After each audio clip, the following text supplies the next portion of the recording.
Great. Okay, so the title of this article is Christianity as a Cultural Revolution.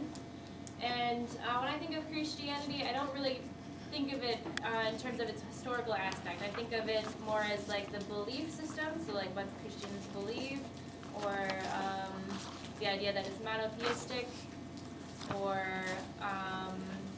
symbols like the cross or the Jesus fish, right? I don't really think of it in terms of its, impact in history. So this article, the title tells us that we're going to be looking at it through a historical perspective. All right, so let's get to it. I'm going to read, and I will show you some strategies and techniques that I use while I read, okay? So, when Christianity came to the Roman Empire, it performed perhaps one of the most significant cultural revolutions in the history of the West. That's a pretty important beginning statement, right? Most significant cultural revolution. I'm going to underline that. And feel free if you guys have highlighters or colored pens or whatever, take those out and make notations with me, okay? Ready? You do that? All right. If you need a pen, let me know. No. Okay. In general, Christian values stood directly opposed to those values of classical thought, that is, of the Greco-Roman tradition. So we learned about Greece and Rome. What are some ways of thinking that we learned about Rome and Greece? I'm sorry? Multiple gods. Multiple gods, okay. Good. How did they view life? Life on Earth. Well, let's continue reading. Maybe you can find out. This tradition taught that man ought to seek the good life today, here in this world, in the present. And for the Romans, that meant the empire. So they lived, in the Greco-Roman tradition, they lived their life for the empire. They lived for day by day, and they lived for the present moment. Christianity taught that our earthly existence was merely a preparation for life after death. Our life on earth was a temporary, stopping off point before the journey into eternal life. The visible world was a world of exile. We are all held as prisoners in Plato's cave. So what changed between Greco-Roman thinking and Christian thinking? What changed about the way that they thought about life? Go ahead, Navi. Christians thought that there was life after death. Good. What did Greco-Roman traditional thought? That man would seek the good life of today here, in like the present. So Right. They were the present. So the Greco-Roman tradition was very present-minded. They were very, this is the life that we have, so we're going to make it the best we can. Whereas Christians thought, like, yeah, we have this life today, but we're going to have this awesome life after we die. We have the afterlife, right?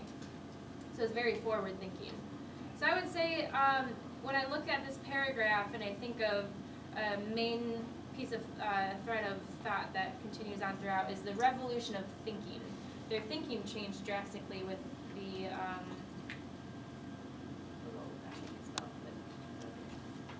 their thinking changed drastically with the emergence of Christianity. If you guys can't read anything because of my awful handwriting, please let me know and I'll elaborate. All right, moving on. Christianity first appeared as yet another mystery religion or mystery cult. What do you guys think of when you think of cults? Just throw different words out there.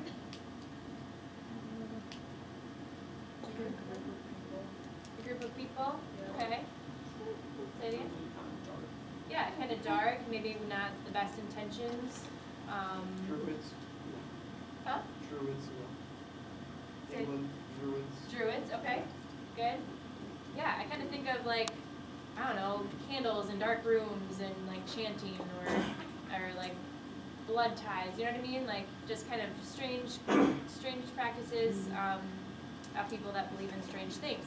So the cult in this sense, though, I think is meant to be different. I don't think it's meant for us to create an imagery of what we think of cults now. I think it's very contextual. So let's continue reading to figure that out. For many mystery cults, salvation was to come from a person's association through a mystical rite with a hero who had conquered death. Jesus was one such hero. He claimed the faith of his followers because he had risen from the dead. Unlike other mystery cults, however, salvation for the Christian required rituals, mysteries, and sacraments. It required a moral life as well. This is the difference between cults and Christianity.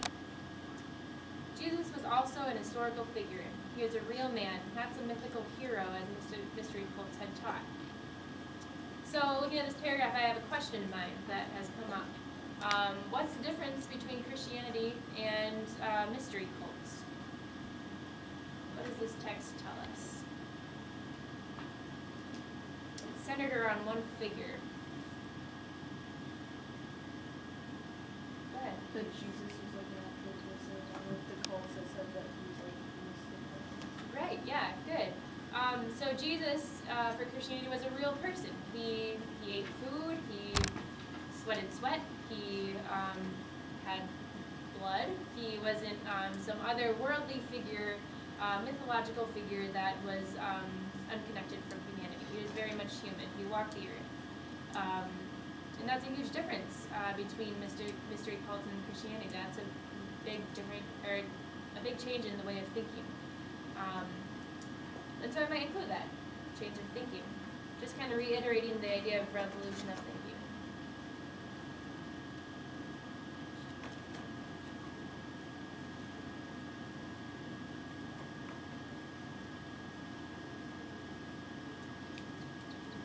All right, continuing on.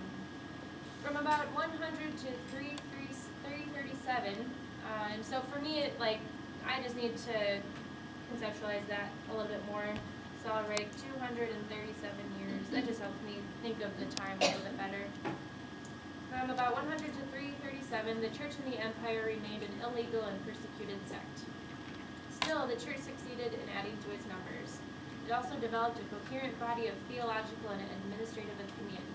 By the early 4th century, the Christian faith had penetrated much of the Roman Empire. It was the largest single religion within the empire. To me, that's something I would underline.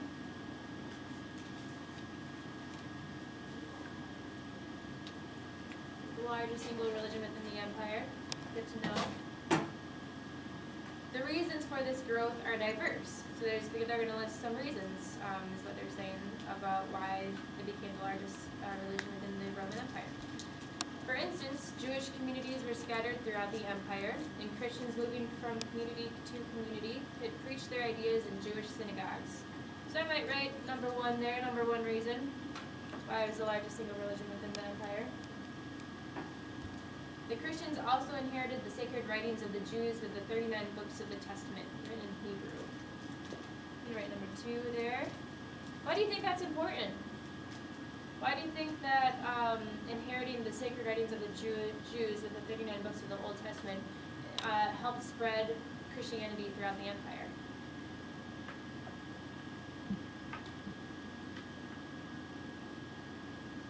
Any ideas?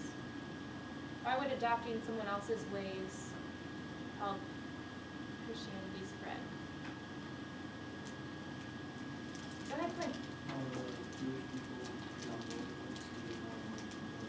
Yeah, good point. Yeah, if Christianity adopted the Jewish texts, then all the Jews would be on board with that movement, with that action, and as they continue to grow, then the Jews might grow with them, and that creates a huge population of Christians, right? So that's important. And following the Council of Nicaea in 325, the 27 books of the New Testament were also available. So I'd say that'd be reason number three. Christianity also held out the promise of man's ultimate salvation, that the meek shall inherit the world. That's number four. Let's concentrate on that last little bit of that sentence, that the meek shall inherit the world.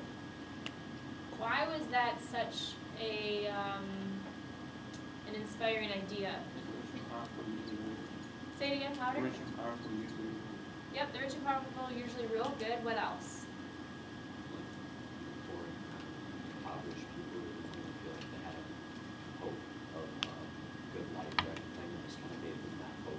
Yeah, good. Even though like better. Right, exactly. And that's why Christianity became such a huge movement. The majority of the population were poor and weak people. They didn't have any power. They didn't have any money. And so when a religion comes along that says the meek and the poor, the weak and the poor, will inherit the earth, will inherit the world, the kingdom of heaven, that's a really powerful statement. That's a really powerful promise to those people. Like David said, it provides a sense of hope to them. And so it really accelerates the spread of Christianity in the Roman Empire. So I'm going to put a star next to that just to show the importance of that idea, and I might say, like, that's a brilliant idea.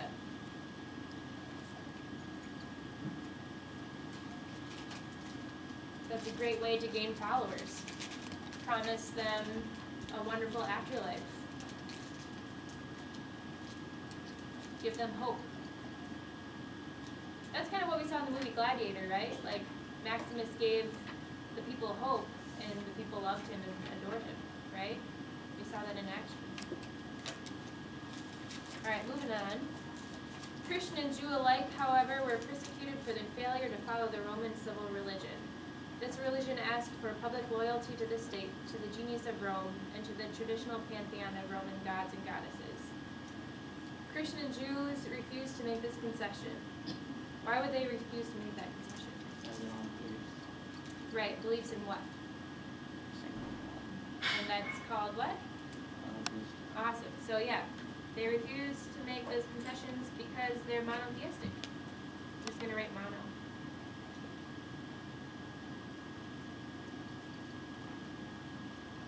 As a result, they became the objects of hatred and contempt among the largely pagan population. So they experienced a lot of persecution, a lot of violence.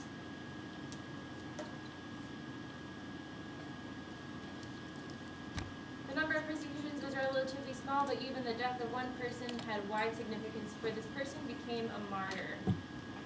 Anybody know what a martyr is? Go ahead. Yeah, they died for a greater cause. They died because they stuck to their beliefs, and they wouldn't change them even in the face of death. You guys think of a martyr that you may have learned about in English class or another history class? What about Joan of Arc? She's a perfect example of a martyr. She burned at the stake. She was Christian, and she pretended to be a man for a number of years.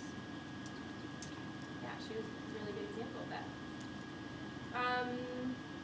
Continuing, this was an unintended consequence of Roman persecution. So the Romans didn't want martyrs. They didn't want people to die because they stuck to their beliefs. They wanted to change their beliefs. They wanted them to believe in the Roman gods and goddesses, right? So the martyrs became important because they died holding true to their faith. We have images in our minds, mostly provided by Hollywood, of Christians and Jews being thrown to starving lions in the circus, or being tied to stakes and burned alive. The fact that many of them never cried out as they were about to die a horrible death must have impressed many in the audience. How could these people not suffer at the hands of a merciless death? They asked themselves. Their God must be a powerful one. Their faith must be one without parallel. And so, the martyrs stood as supreme symbols of faith and integrity. Now, taking this small paragraph, can anyone kind of summarize it in their own words? Why were martyrs so important?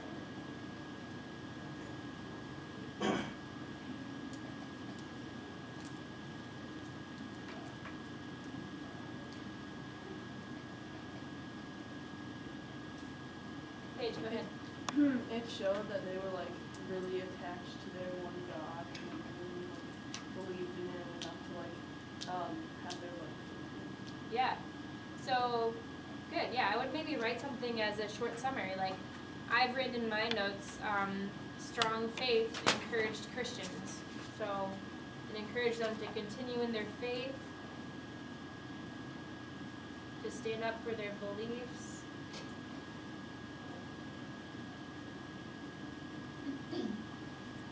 Good.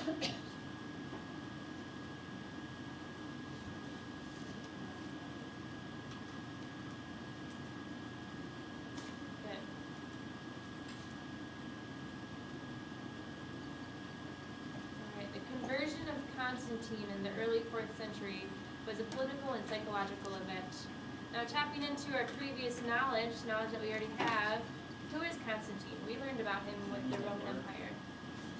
Sure, he's an emperor. What did he do that affected the religion?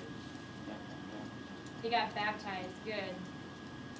Yeah, he was the first Christian emperor of Rome.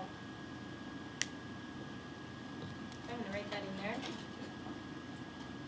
Just as a good reminder, because sometimes in history, well, all the time in history, there are many names that you come across, and sometimes it's easy to forget who's who.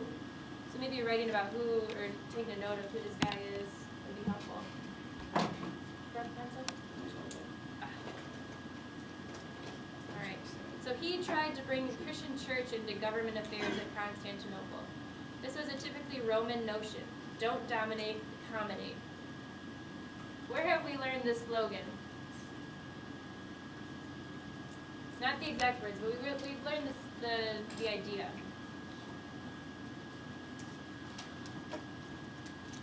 Think about our last unit. Persians, good. Yeah, we learned that about with empires. When they gained new territory, they would accommodate people's religions and belief so that there wouldn't be any conflict, so that they would happily pay the taxes of the empire and become a citizen. Good. By the 330s, for instance, Constantine extended complete freedom of worship to all Christians. He returned confiscated property. He allowed the church to own property without paying taxes. Although Constantine made Christianity the favored religion of the empire, it did not become an established or formal religion until 391. I'm going to circle that date. Pretty important date for Christianity. The year in which the Emperor Theodosius outlawed heresy and closed all Roman pagan temples. That's a really big move. To close all Roman pagan temples in favor of Christianity. Bringing an end to a tradition that had existed for hundreds of years within the Roman Empire. Which I think, thinking about this as I read through this paragraph and I think about Christianity, it started out as a small movement, right? One person followed by a handful of people began this idea of Christianity, of salvation. And it slowly progressed into this huge movement that completely changed the face of an empire. That's pretty powerful, don't you think? Sorry? Yeah, snowball effect. One person begins it and creates this momentum, and eventually this momentum gets so powerful that it's hard to stop, and it eventually consumes an empire. I think that's really cool. So I'm going to just write a small note on that. I'm just going to say started as a small movement.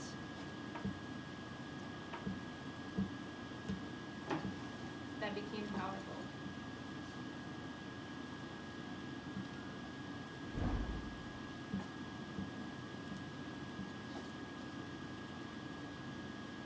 I'm sorry I don't have the best handwriting, you guys. And it's kind of a small space to write in. Alright, Christian intellectuals or theologians within the Roman Empire now quickly embarked on elaborating a systematic theology. In other words, they had to create a body of beliefs to which all Christians would accept. I'm going to underline that. Because when I think of Christianity within the Roman Empire, the Roman Empire is huge, right?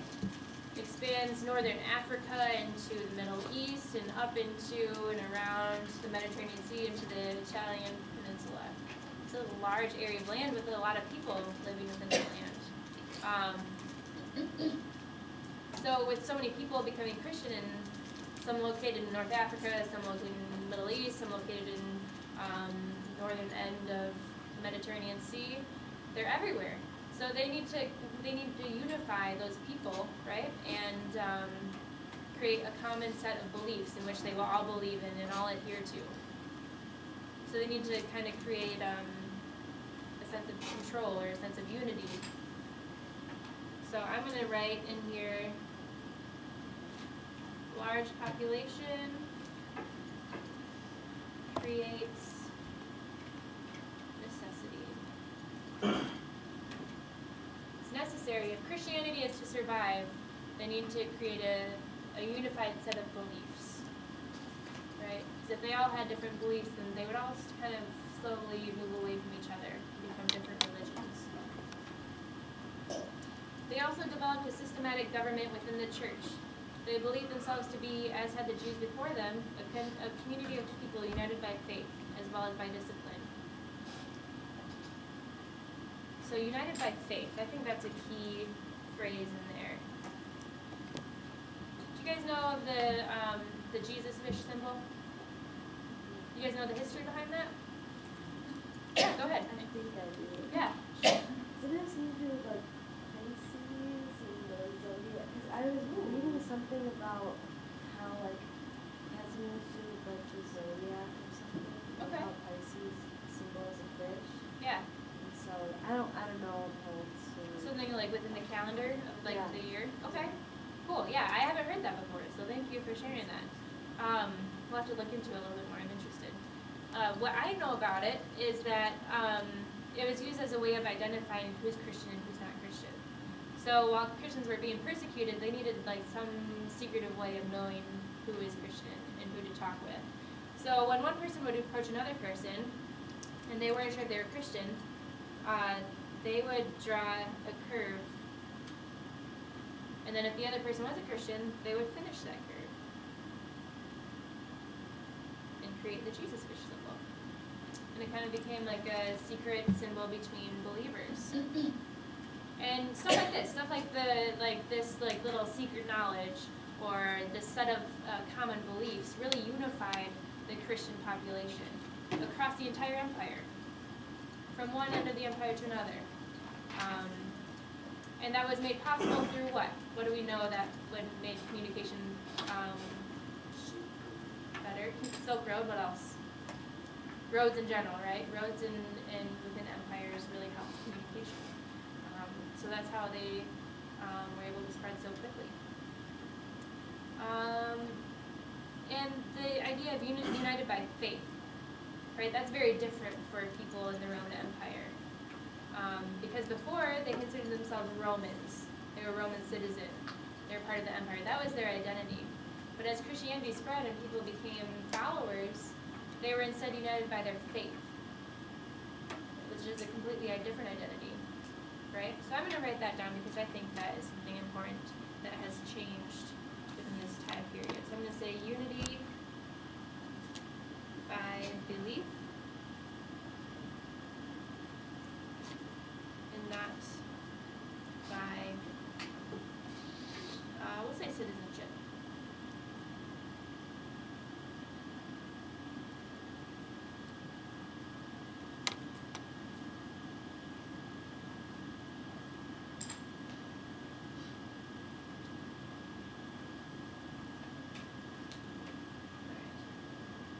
This sense of unity among them became the foundation for two things: a constitution of the church, which set down laws and determined authority, and dogma, that is, a collection of fixed opinions based on the authority of the church. So within the Roman Empire, they were really able to unify.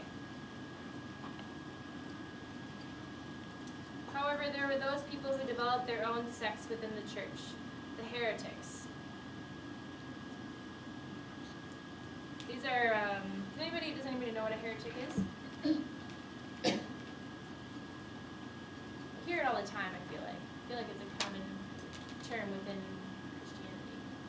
They use it a lot throughout Scripture, I believe. Heretics are groups of Christians whose beliefs differ, so their dogma differs from others. We just learned about the word dogma.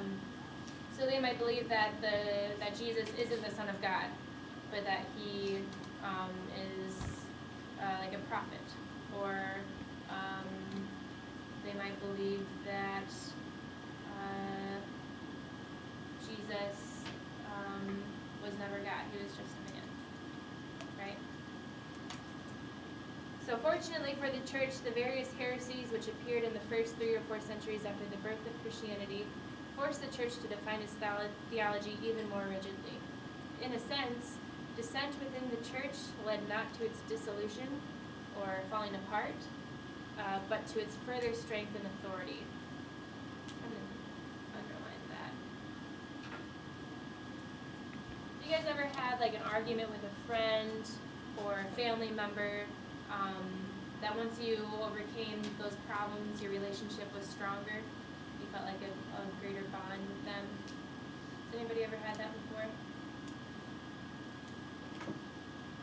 Maybe even over the simplest things, like that was my pencil, or over chores. Anyways, that's the idea presented in that sentence. And I like to draw like pictures every now and then, like with this Jesus fish up here. So I'm going to draw a little man with some muscles to show strength. It's a great drawing, isn't it? It's beautiful. Looks like he has like rocks on his arms or something. Alright.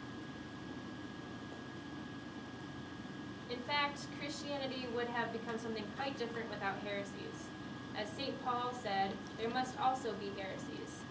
So they need to be there, they must exist, because it makes us stronger. If we didn't have any heresies, we wouldn't be as strong, we wouldn't be as united. So I'm going to write in here coexistence. Because they must exist together, even if they don't agree on some things. This light is really bad, huh?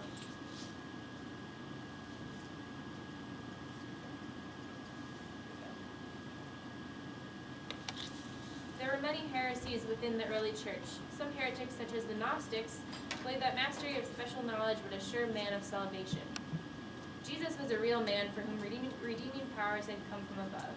He was neither divine nor the Son of God. For the Gnostic, there are 2 gods. One is noble, the other is not. The universe is a prison. We are trapped inside our physical bodies. The only salvation is knowledge, gnosis, inner divine illumination. There were Gnostic schools, sects, writings, teachers, myths, and churches. In general, the Gnostic felt a homesickness for a lost paradise, knowable only through special knowledge. So, my main takeaway from that is that the only salvation for them is knowledge. When I think of that, I think of the story of Adam and Eve in the Garden of Eden, where she eats the apple and it creates the fall of man into sin. Apple of knowledge, or the fruit of the tree of knowledge, right? So I'm just going to draw an apple to kind of spark my thinking. I'm a wonderful drawer artist, if you've noticed. Very good at it. Hopefully you guys are better. The significance of such heretical doctrines in the Gnostics are only one among dozens of heretical sects. Was that their appearance served to strengthen the church. The church also strengthened when it defined its canon of sacred writings, the Old and New Testament. The church also declared that the age of divine inspiration had come to an end, in order to quiet the claims of an ever-growing number of prophets.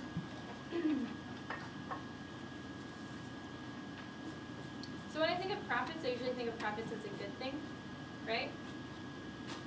I'm going to put a bracket around here. Why would the church want to quiet some of the prophets? With all these heretical groups of Christians, why would the Christian church want to quiet some of those prophets? Looks like you have a thought, Will.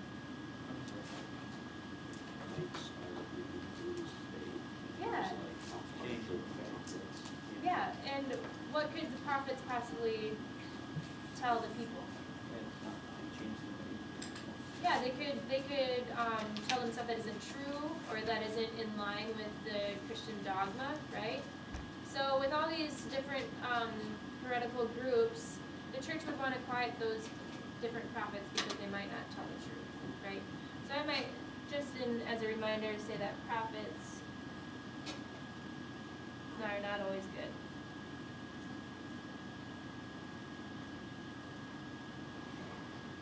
Or truthful, you could write truthful in there too. Alright. I'm gonna go through this next one on my own with you guys, and then the second full paragraph in there we're gonna do together. Alright, and you guys are gonna take more control over it. Alright, so the most significant development was that of a formal government within the church. Whenever something says the most significant, I kind of tend to think that's important. So the church created a government within the church. Bishops became church leaders and had authority over priests, who in turn presided over the faithful followers. So there's a hierarchy, much like the bureaucracy that we learned about with empires. So I'm just going to create a small hierarchy to remind me. So bishops are in control of the priests, who have power of the followers. That just kind of visualizes it for me and reminds me of the government within the church. This political structure gave the Christians a stable form of government no other mystery religion had ever enjoyed. So it seems like this form of government really helped the people, helped the church. Church government even rivaled that of the Roman state, at least until Christianity became the favored religion under Constantine. The number of bishops in the early church was never large, so bishops had authority over large areas of territory. And there were some cities, such as Rome and Alexandria, that claimed superior authority over all others. Eventually, a bishop of Rome became the head of the church and took the title Papa, or Father, and would eventually call himself Pope. Pope is the head of what church? Roman Catholic. Good. By 300, then, the church had assumed all the characteristics that would be preserved down through the Middle Ages. So this seems pretty important because from the year 300 to the Middle Ages covers quite a few hundred years there. And the church had maintained these characteristics over time. So let's look at what characteristics they are. So there's a form of government, a theology, sacred books, rituals, martyrs, saints, and the faith. So that's 7 things right there that remain an essential part of the church for hundreds of years because of the unity that they created, right? And the dogma and the government within the church. So they really set it up for success, I think. All right, I'm going to read through this next one out loud, and then we're going to go back through it. And I would like you guys to tell me things that you think are important that we would need to underline or highlight. Any questions that come up, any new words that you think that you need to know, and then some important concepts that you recognize or you notice. Okay, so I'm going to read through this. I want you guys to all pay attention, read along, and we're going to do this together. Okay. Throughout the 4th and 5th centuries, Christian thinkers, the church fathers, were constantly trying to systematize theology. To do so, they were forced to use the learning and literature of the Greco-Roman tradition. Still, they thought this tradition was full of lies and indecencies. What they learned or borrowed from classical culture were 2 things, actually techniques. The first was the art of exegesis, a form of criticism in which an author undertook a line-by-line critique and interpretation of a written work. Exegetical studies became grand commentaries on the books of the Old and New Testament. The second technique was the art of rhetoric, that is, the art of style, presentation, and composition.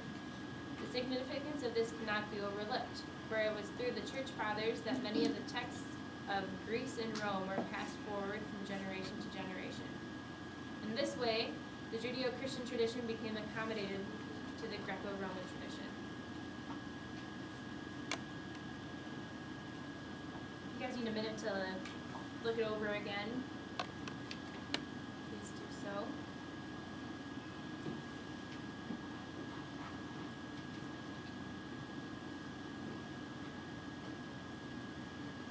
And like I've been showing you, just underlining things you think are important or creating visuals to help you understand, please do so, and then we can share them with the class.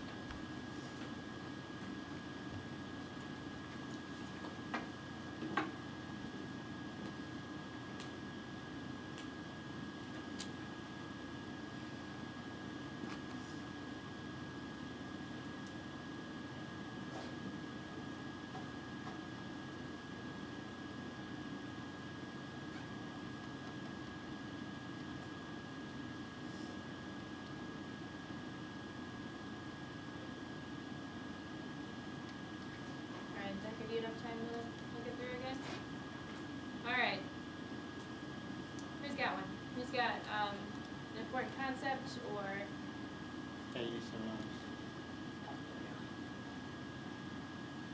important concept or something that they use to help them visualize what they're reading? Go ahead, Quinn. Well, when it says two things, this is kind of action technique. I underline that, and then, as a good, I put one next to the first technique and two next to the second. Good job, that's awesome. So just kind of pointing you out to where you need to look when you look at the two different techniques that they used. Good. So like that? Yeah. Alright. Awesome. Anybody else? Go ahead, Paige. I highlighted the last sentence, which is Judeo-Christian tradition using the common to the Greco-Roman tradition. And why did you highlight that? Because it was basically saying that how they were talking through this whole article about how the revolution of Christianity was moving away from the Roman tradition, but then this is saying that they took accommodations from their tradition. Good, yeah. I have that highlighted in my notes too because I think it's really important. And I interpreted it similar to you, but I'll explain what I was thinking. So the last sentence, in this way the Judeo-Christian tradition became accommodated to the Greco-Roman tradition. My idea was like the idea of identity. So before, Christianity was taking place within the Roman Empire, right? So they're still, slowly moving around the empire. It wasn't its own huge entity yet. But then eventually, Rome took on Christianity. So Christianity was Roman, right? Rome had Christianity within it, but then eventually Rome became Christian. Christianity enveloped Rome. So you see that change, how it grew with their relationship to Rome? It was part of Rome, and then it was Rome, right? Is that kind of what you're saying too? Yeah. Yeah, okay, so we might write something like that, just to remind us of what that sentence is saying. So, Christianity was Roman, and then became Rome.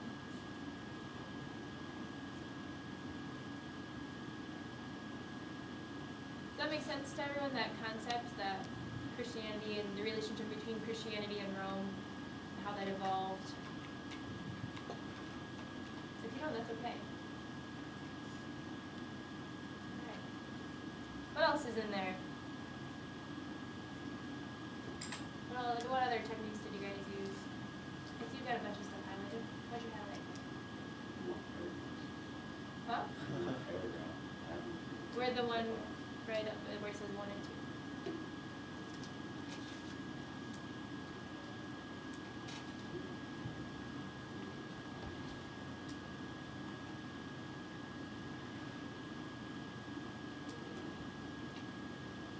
So that the church fathers and mediated texts passed forward. Yeah. generations.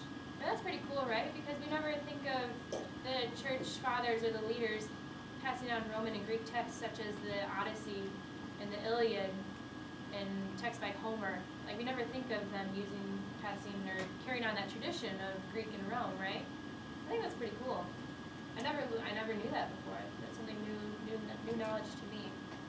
So you might want to just underline it. Sometimes I just write, like, if I think that something's really neat, I'll say, cool. sparked my interest in that, because that is a pretty fun fact to know.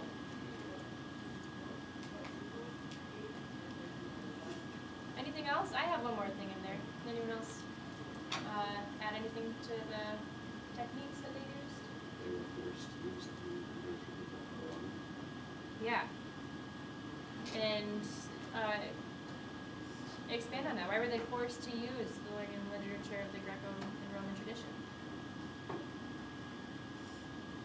Were they forced, like at knife point, to use Greco-Roman tradition? No. It was just as soon as the function. Good. Yep. But why were they forced to use this? Why were they forced to use that tradition? They used it, definitely. They used it to carry on their organization.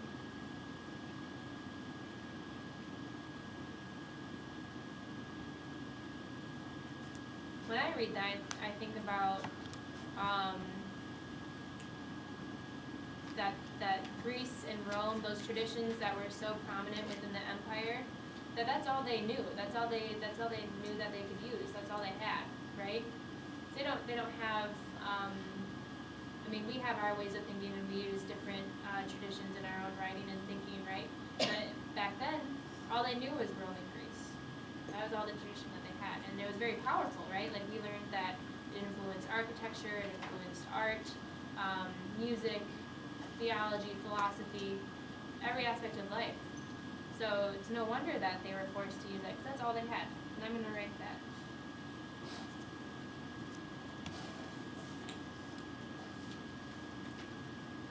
Good.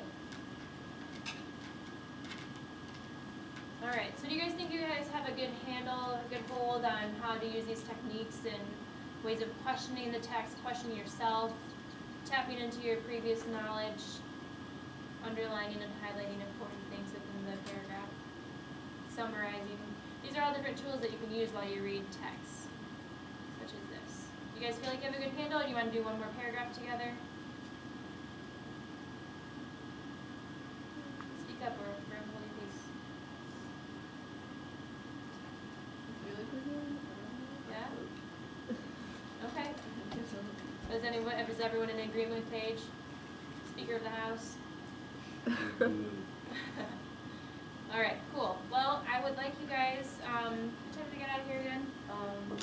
About 10 minutes? okay. Okay, cool. Try and go through like the next two paragraphs on your own. I feel like I've shown quite a bit. We did one paragraph together, so you guys were able to practice with me overseeing you, and now I'd like you guys to practice on your own, and do your own independent stuff, okay? If you have any questions on stuff, or if you want to just pass some ideas back and forth with me, you can definitely do that. What's up? Do we have to get this done by tomorrow? No. You don't have to do that by tomorrow. I think you guys are going to work on some of it tomorrow, and I think she's going to have it due sometime next week, so you'd have the weekend also to work on it. She'll go over it more tomorrow. Okay, so what do we have to do by tomorrow? Just By tomorrow, you need to have this Christianity piece read. So it's the other column there, and then the half column on the next page. Okay, that's not bad. Okay. We did all of that within half class. Yes. half an hour. Oh. So yeah, guys, just practice a little bit more. If you are questioning a concept or anything, and you want to pass ideas on it, let me know. We can talk.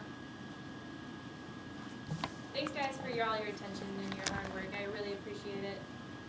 I hope you guys can practice these techniques in other classes and other readings. The more you practice, the more you make it perfect. So keep practicing, okay? It really does help your understanding and learning of the material.